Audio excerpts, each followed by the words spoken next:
Yvette Cooper motion would have put in place an actual process for requiring government to end no deal. That comes back before Parliament again in 2 weeks' time, and I think there's a very good chance that that will now pass. We need to campaign really strongly for that to pass. Provided that passes, and we apply for an extension of Article 50, then the Prime Minister's current line, which is that the only way of stopping no deal is to vote for her deal, that then becomes irrelevant, because it's not true, because we will have ended no deal anyway. And then her deal comes before the House of Commons again for the second time, probably at the end of March. What she's doing is, she says she's not running down the clock, but she is running down the clock. What she effectively said in the House of Commons last week is that she expects the current round of negotiations with the EU to last for a month. Well, the month takes us up to the European Council, which meets on the 21st of March, which is when that deal would be done, which will be some tweaking of the backstop, doesn't really amount to anything, but it enables her to spend the next month saying that she's in a negotiation. That is the reason why we've announced this morning that we're going to seek to do another big demonstration in London on the 23rd of March. Some people have said to me it's a bit late, but it's not too late, because the crucial parliamentary votes will be in the week after that. That's what it looks like now. So how many of you were at the big demo last October? Oh great, it was good, that's about a third of you. Well, if you can possibly get down to London for the 23rd of March, do, because what we want to try and do is make that even larger than the one on the 20th of October. Because it's very, very important when her deal comes back to the House of Commons again in the last week of March, that it's rejected again. And if it's rejected again and we've ruled out no deal, so we're not crashing out at the end of March, then there are only a very limited range of options left. What I think will then happen is that she'll make another attempt at going around the houses in Brussels again, but won't get any further. And then we will be face to face with what I think is the ultimate choice, which is a referendum with an option to remain. So she won't say that. She says that she definitely won't do another referendum. But it's very important to understand it's not her choice. The people who will decide whether it's a second referendum or not, it's not the government. It's Parliament that will decide it. Because we are a parliamentary democracy. So Parliament votes for a referendum and passes the legislation, there will be a referendum. Indeed, in this very ill-judged letter, did you see it in the papers today? The Prime Minister's written to all 317 Conservative MPs, and she has said that the reason why, next time round, they have got to vote for her deal is that there's a real danger that otherwise there'll be a majority in favour of no Brexit. Now, do you know, I think that's wonderful. That is the whole reason why I'm here at Wilmslow this afternoon. I think she calls it the threat of no Brexit. Well, can I tell you, I cannot think of a better threat facing the country than the threat of no Brexit. I want that threat to become bigger and bigger over the next 5 weeks. And the way that we reconcile the threat of no Brexit with democracy, because we are a democracy, is very, very simple. We have a referendum on the threat of no Brexit. And the reason why it's democratic is because this is the first time in the last 2 months, when we've been able to see what the terms of Brexit are. We didn't know what the terms of Brexit were going to be before. We had the whole pack of lies that were told to us 3 years ago. To be fair, many of the people who voted for Brexit 3 years ago thought that it might be viable. They thought it might be a way of getting loads of money back and having better trade terms than we have at the moment. Do you remember the trade deals that Liam Fox was going to be negotiating? You know, was it 40 trade deals were going to be ready for signature a minute after midnight on the 29th of March? Well, do you know how many of those trade deals, and we're talking at the moment, he was talking about 40 additional trade deals over and above what we've got at the moment. There is this little matter of the fact that we have free trade with 27 other countries, those are the 27 other member states of the European Union, and the EU itself has free trade agreements with another 73 other countries, including Japan. That one came into force on the 1st of February. All of which have to be replicated in what are called rollover agreements, simply to stand still. Do you know how many of these stand still agreements, let's leave the 40 which are going to be with other countries, how many of the stand still agreements Dr. Fox has so far signed? 4. That's what, 4. He's done Australia, New Zealand, Australia is 1.7% of our trade. New Zealand is 0.5% of our trade. I love Australia and New Zealand, but they're the other side of the world, which is the reason why we don't do that much trade with them. The other two we've got, wait for it, are Switzerland and, last week, the Faroe Islands. Now, the Faroe Islands are, I'm told, the total population of the Faroe Islands is a third the population of the Isle of Wight. Now, I love the Isle of Wight. I go there on holidays. But if you just take Shanklin and ride, and that is going to be the future of British trade, it isn't a great prospect for the country. I mean, it's just a whole pack of lies. But it has my next joke, which I'm now taking out there. I have to have new jokes on this because I have to make so many speeches. Is, you know, when Donald Tusk told us last week that there was a special place in hell for the Brexiters? Slightly unwise remarks, actually. My way of conducting international diplomacy is to be nice to people, but he's clearly exasperated. And I think his special place in hell has in it Farage, Johnson, Fox, and a few others. But I think actually, because he said a special place in hell for those people who had not considered how to handle Brexit. So I think he might even have had the Prime Minister in this place now. Because remember, she invoked Article 50 before she had the faintest idea of how she was going to handle Brexit. However, I accept Dr. Fox in the special place in hell, because Dr. Fox, he relishes the chance of going to hell, because he can negotiate a trade treaty with it. It's very large, the population is huge, and he hasn't got any trade treaties with anyone else, so he's very keen to go there. But the truth is, we're in a desperate situation. What is the right thing to do? It's to extend Article 50 in 2 weeks' time. It's then for Parliament to reject her deal again, because it will trash the country, and then for us to get to a people's vote. Do you all buy that? Because that's what we should do. That's what I'm getting around the country saying. Now, when we get this people's vote, and do try and be there on the 23rd of March, this really matters. And it doesn't only just matter for demonstrating what we all feel as a whole group of concerned citizens, though that's important.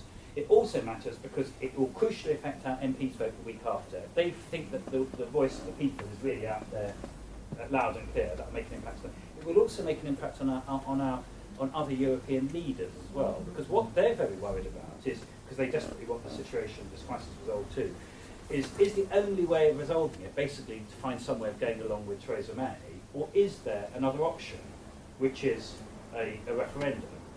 And at the moment, they don't quite know what to believe, because what they hear is Mrs May telling her that the only way that we can avoid no deal and have an orderly relationship going forward is her deal. But they look at the votes in Parliament and they say to the Prime Minister, you don't seem to be able to win any of these votes at the moment, which is a slight problem. So what we've got to persuade them is that there is another option, and that other option is a referendum with an option to remain, which of course they would much prefer, because let's be clear what's happening in this Brexit thing. Though the ardent Brexiters have started blaming the EU for this, it's not the EU's fault that we're Brexiting, it's our fault. There's no army. I mean, they keep going on about Dunkirk. Let's be clear why we had to evacuate from Dunkirk. It's because we had the German army at our heels. It was about to push us out of Europe. There's no army. There were no tanks forcing us to leave the EU. The reason we are leaving the EU is because Boris Johnson, Nigel Farage, Jacob Rees-Mogg and all of that lot managed to get a temporary majority in the referendum to do it. Yeah. What have our European partners spent the last 3 years doing? Saying, if you'd like to stay, that's fine by us. Yeah. This is not an army trying to expel us from Europe. We're expelling ourselves, and people are waking up to the fact that the right thing to do is not to expel ourselves, but to stay in. So if we get that referendum, because I've spoken for long enough, and I'm very keen to take questions, and your points, because we're having this collective effort, this Remain campaign at the moment. I want to hear what your thoughts are as to how we should take it forward. It seems to me there are 4 big arguments as to why we should stay, and they've all become much stronger over the last 3 years, not weaker. The first is our jobs and our economy.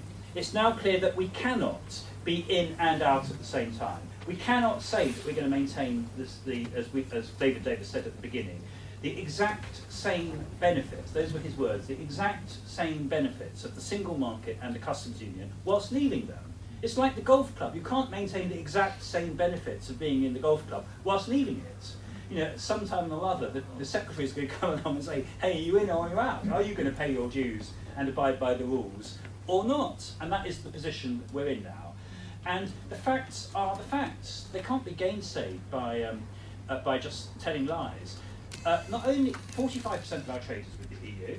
Why? Because these are the 27 countries closest to us. You know, the first rule of trade economics is that trade halves as distance doubles, which is common sense when you think about it. You obviously trade most with the people closest to you. It's why we have more trade with the Republic of Ireland than we have with China.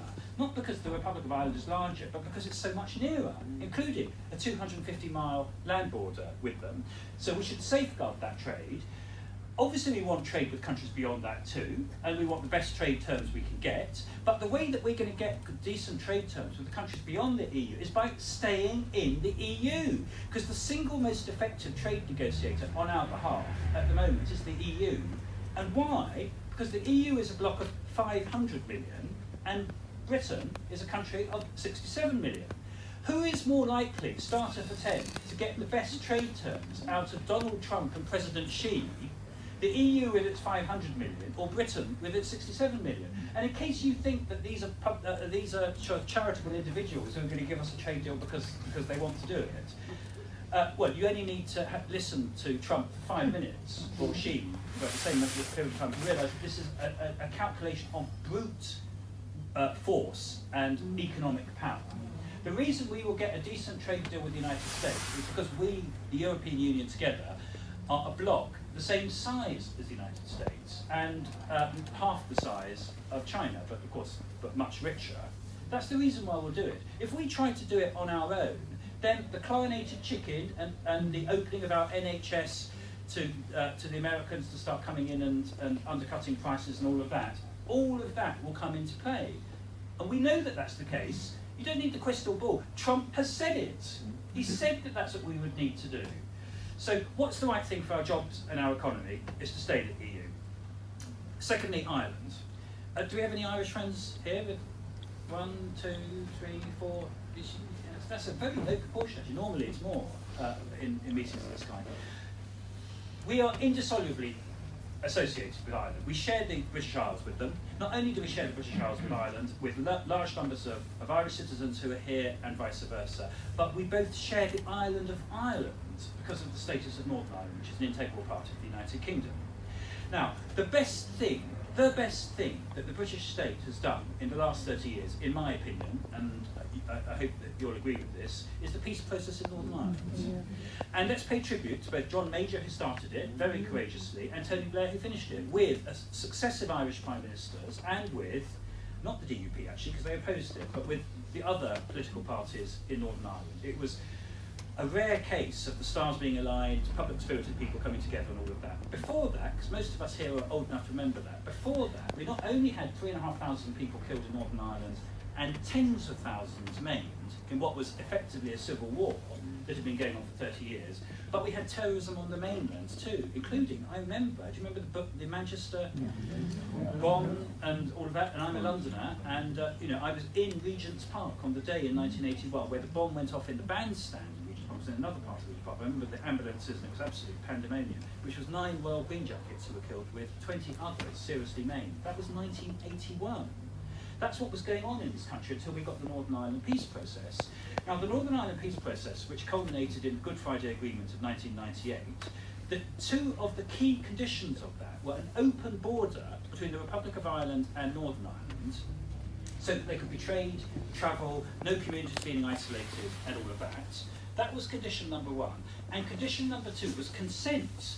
The Good Friday Agreement was put to a referendum. Indeed, a copy of the Good Friday Agreement was sent to every voter in Northern Ireland for the referendum. And as one person said to me when I was in Londonderry recently, actually, by the way, flying there on the only direct flight from London to Derry, which is a Fly BMI flight, which is one that went out of business last night. So this whole thing is very, very pointed. It will not be possible to get directly from London to Derry after Fly BMI has gone out of business. So you'll have to go via Belfast, which adds another 2 hours of the journey, hugely damaging to the economy of London. I mean, we're playing with people's lives in this Brexit game at the moment. It's very, very serious.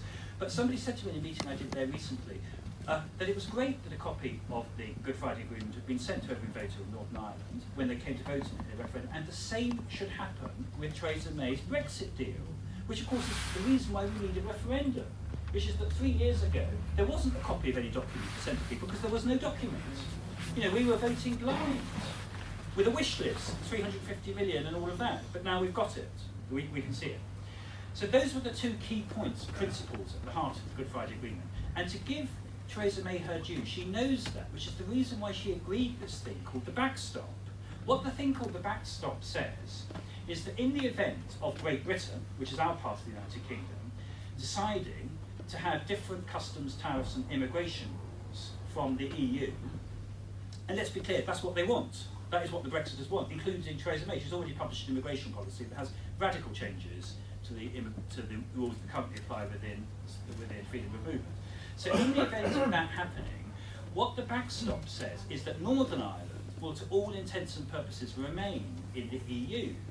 Because only if it remains in the EU, i.e. in the customs union, the single market, the immigration rules of the EU, only if it does can you prevent a hard border in Northern Ireland, which the United Kingdom, that's all of us together, have agreed to do by international treaty through the Good Friday Agreement. So the Prime Minister agreed to that. That's what has caused her enormous grief in Parliament, part of it, but lots of other reasons too, over the last 3 months. Because people like me say, well, this is an incredibly clunky and difficult process, this backstop, and indeed it will break up the United Kingdom. Let's be clear, if you have a different customs and immigration system in Northern Ireland from Great Britain, and you have to have what's effectively a border down the Irish Sea, then this party called the Conservative and Unionist Party will have broken up the Union. I mean, this is one of the great ironies of the situation at the moment. We all have an answer to that. Do you know our answer to this problem with the backstop is? Very straightforward. Yes. Well, we just stay in the EU. It's very simple. If you stay in the EU, then we have the same customs, tariff, and immigration policy as the rest of the EU, so you don't need the border. Now, it's a slight problem for the Brexiters, this backstop thing, because the question which I keep asking them in TV and radio studios is, well, what would you do? You hate the backstop. They've all been telling us that it should be scrapped, is what they've said now. Steve Baker, who's the guy who runs the ERG, it is with Jacob Rees-Mogg, said it should be scrapped. He said that in a letter that was leaked and is in the Sunday papers today. So I said, well, if you're going to scrap the backstop, which means we'd be in default of the Good Friday Agreement, you'd have to have hard border arrangements in Ireland. There's no way you could avoid that if you scrap it, because we're then agreeing that we would have border controls and different customs and tariff arrangements. What would you do? So I've taken to asking them in studios, what would you do about the Irish question? I would stay, Theresa May would do the backstop. What would you do? Do you know what Jacob Rees-Mogg said to me in my last exchange with him on this? What he would do to ensure that there's no hard border in Northern Ireland? Yeah, Ireland to join as well. Yeah, well, not unified. It doesn't. They claim not to want a united Ireland. They claim to be the party that stands for the United Kingdom. No, his answer was Ireland.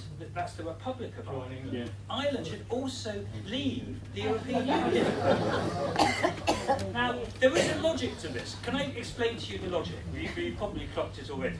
If Ireland leaves the EU at the same time as we do, and this is a crucial part of it, they also agree in advance to have whatever is the commercial, industrial and immigration policy of Great Britain in advance. They don't have any say over it, they've got to agree to that in advance. Then it is true that you don't need a new hard border in Ireland. But have you spotted the problem with this proposition? It's called neocolonialism. It is the reason why that country is called the Republic of Ireland.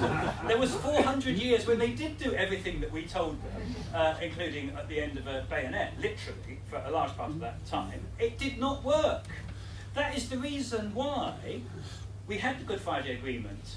We all joined the European Union together, was to have a relationship of equals that didn't involve the Republic of Ireland being told what to do by us. And by the way, they're not going to be told what to do by us. There's no way that the Republic of Ireland is going to agree to leave the EU and have our commercial policy and immigration policy just because Jacob Rees-Mogg says that we should.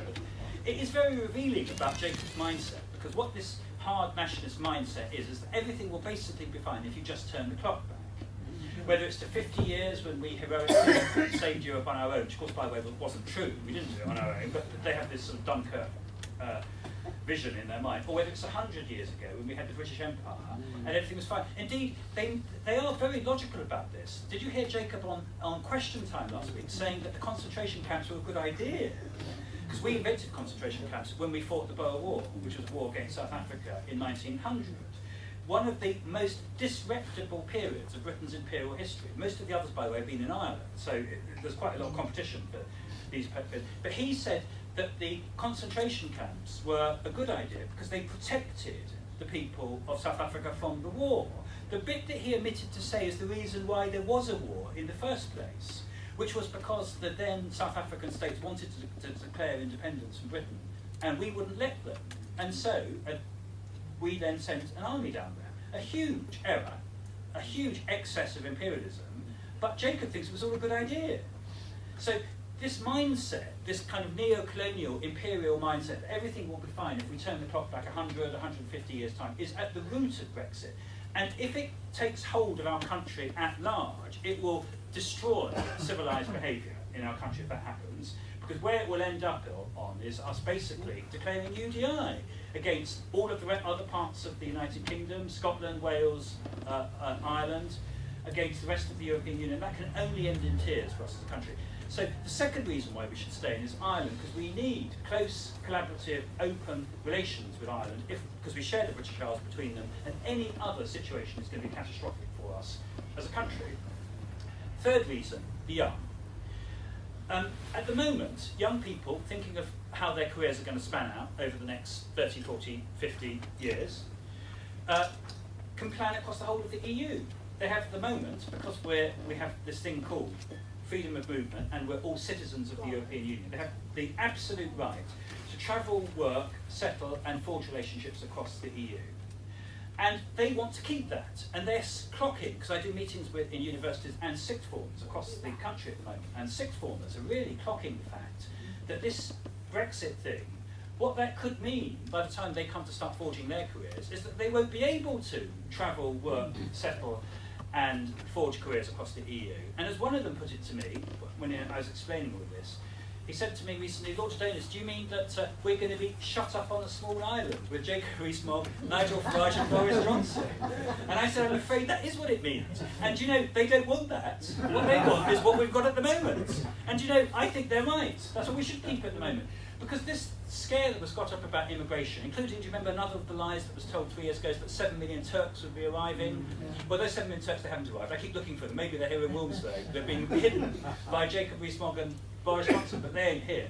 But there were a lot of lies told. What they weren't told, that people are now getting wise to, was that the immigration issue we've got, and it is a difficult issue for us, and let's be frank about that, and it needs to be better handled than it has been in the last 15 years.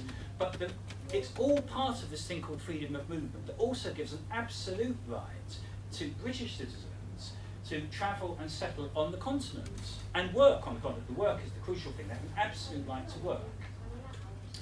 If we leave the EU and the single market and freedom of movement, then UK citizens, unless they have German passports, like Nigel Farage's kids, will not be able to travel, work and settle freely on the continent. And we know that that's true. This is not Project Fear, because the Prime Minister has told us that, because she has already announced what our immigration policy will be after Brexit, which is that no EU citizens earning less than 30k will be able to come here, which means about 3/4 of those who have done so far.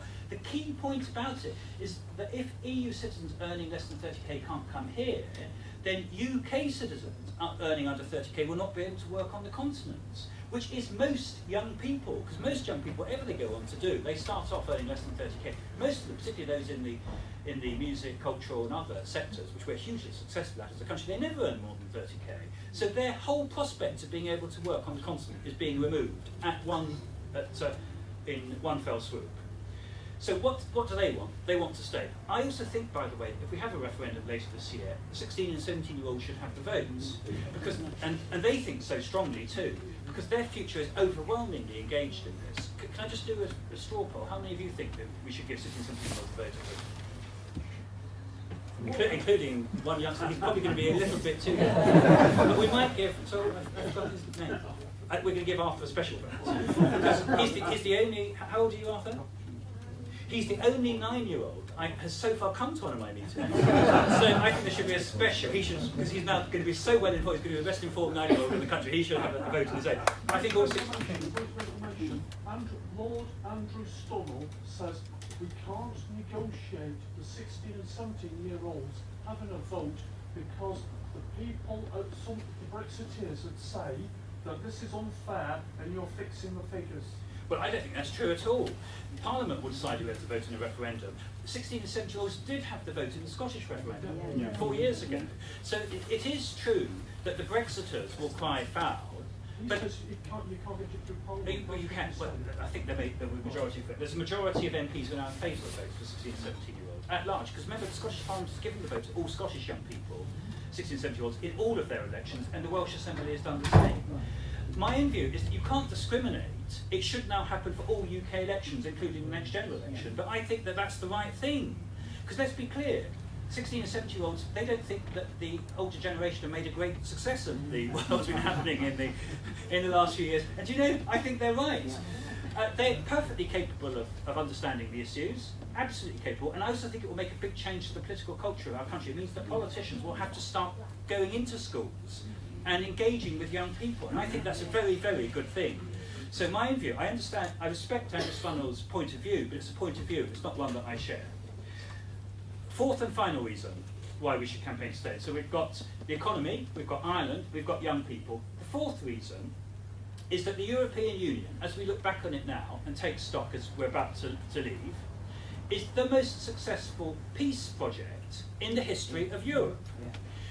The reason why we have had 70 years of peace now between the major states of Europe, including crucially Britain, France and Germany, is not an accident, because we never had it before. In the 1,000 years before, we never had 70 consecutive years where Britain, France and the states that now constitute Germany were at peace. The reason why, which is very clear to us now, is that there are two fundamental aspects of the European Union which promote peace. The first is that we're all democracies, and you have to be a democracy to be in the EU. And the second is that we all agree to respect each other's borders. And in the past that wasn't the case, and of course the ethnic groups which comprise Europe now straddle borders all the time, including France, Germany, and including in Ireland, which is part of the reason why, British communities and the Celtic communities, they overlap in Ireland in a serious way because of this thing called the plantation, which was what happened in Northern Ireland now 3 and 4 centuries ago. Now, playing fast and loose with the fundamentals of peace and relations between European states is not a good thing. I'm not going to predict where it might end. I'm not saying it's necessarily going to end in war, but it will certainly promote strife. It will promote instability. It will encourage those who want to destabilise Europe from outside to do so. And we've got 3 of them around at the moment who are very, very serious. We've got Trump, we've got President Xi in China, and we've crucially got Putin. Putin who is a kind of fascist out of the 1930s, Putin has already invaded one European state, Ukraine. He's occupying half of it at the moment, the Crimea, and he's got troops massed on the borders of 3 other European states at the moment, the Baltic states, Estonia, Lithuania and Latvia. And it's only and those states are in both the EU and NATO. It's the combination of the EU and NATO which maintains their security. I met recently the President of Estonia, who asked to see me when he was in London, because Britain has more than 1,000 troops in Estonia at the moment as part of NATO forces who are doing exercises in Estonia to demonstrate to the Russians that if they're stupid enough to invade one of the Baltic states, which have very large Russian minorities, for historical reasons, Stalin put them there deliberately to try and ensure that these countries could never become independent again. We're doing these exercises at the moment to dissuade Putin, and the President of Estonia said to me, Lord Adonis, the 2 things I worry about every morning when I wake up are Trump, because we could be 1 tweet away from an invasion. Literally, if Trump were to announce that he's pulling out of NATO or something stupid like that, which he's perfectly capable of doing, that would massively encourage Putin. And he said the second is Brexit, because we really worry that Brexit will just be the first stage of you disengaging from continental Europe, and that could easily lead Putin to miscalculate. Most wars, by the way, of course, are started by miscalculation, which is why having certainty and stability in international relations is so important. If it looks as if we're withdrawing from the EU, and you've got Putin who's having to play the nationalist card really hard in order to maintain his own power at home, he could easily miscalculate based on us doing Brexit, particularly in the context of Trump. But the point about it is this all goes back to the creation of the EU, because the reason why the EU and what led to the EU, which was the common market the single market, and at the beginning this thing called the iron and coal community, which was set up in 1951, just 6 years after the end of the Second World War. The reason why all these bodies were set up was first and foremost to preserve the peace, and in particular to promote very strong partnership institutions between France and Germany, with Britain supporting them strongly, which had been the cause of all the wars before. And that brings me finally to this great book, which I'm signing copies of after. All of the proceeds go to good European causes, called Saving Britain. One of the chapters in it is an account of the history of the European Union and what was it that led to the EU being created. The Treaty of Paris, 1951, which was the first of the treaties, which was between France, Germany, a historic treaty between France and Germany, and the Netherlands, the Benelux countries and Italy, which we should have joined. It was a big mistake us not joining it. We didn't join it. We debated it long and hard, and there wasn't a parliamentary majority for it. We should have done. If we had done, we would have been at the creation of the EU. We would probably have had quite a few of the institutions based in the UK too, which might have fundamentally changed the whole way that we see the EU, because we came to see it as a French plot. The reason we came to see it as a French plot is we've been outside for the first 20 years, including, of course, when our economy was going down the tube in the early 60s, and we wanted to apply, because we wanted to be in the common market. Of course, General de Gaulle, who was a French chauvinist, then started vetoing our applications. And there's a big lesson for that in what might happen if we leave. The idea we can suddenly go back in again quickly is a very dubious proposition, because we could easily find that some of our European friends are putting the short term over the medium term and veto us.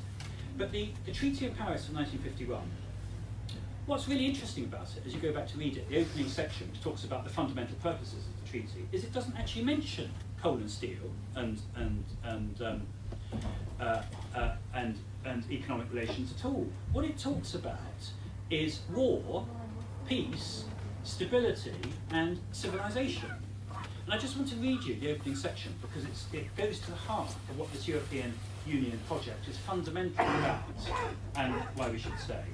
This is the opening section of the Treaty of Paris. The President of the Federal Republic of Germany, the Prince Royal of Belgium, the President of the French Republic, the President of the Italian Republic, the Grand Duchess of Luxembourg, the Queen of the Netherlands, considering that world peace can be safeguarded only by creative efforts commensurate with the dangers that threaten it, convinced that the contribution which an organised and vital Europe can make to civilization is indispensable to the maintenance of peaceful relations, resolved, and these are amazing words for an international treaty, resolved to substitute for age-old rivalries the merging of their essential interests to create, by establishing an economic community, the basis for a broader and deeper community amongst peoples long divided by bloody conflicts, have decided to create a European coal and steel community. That's the reason why the EU was created 70 years ago.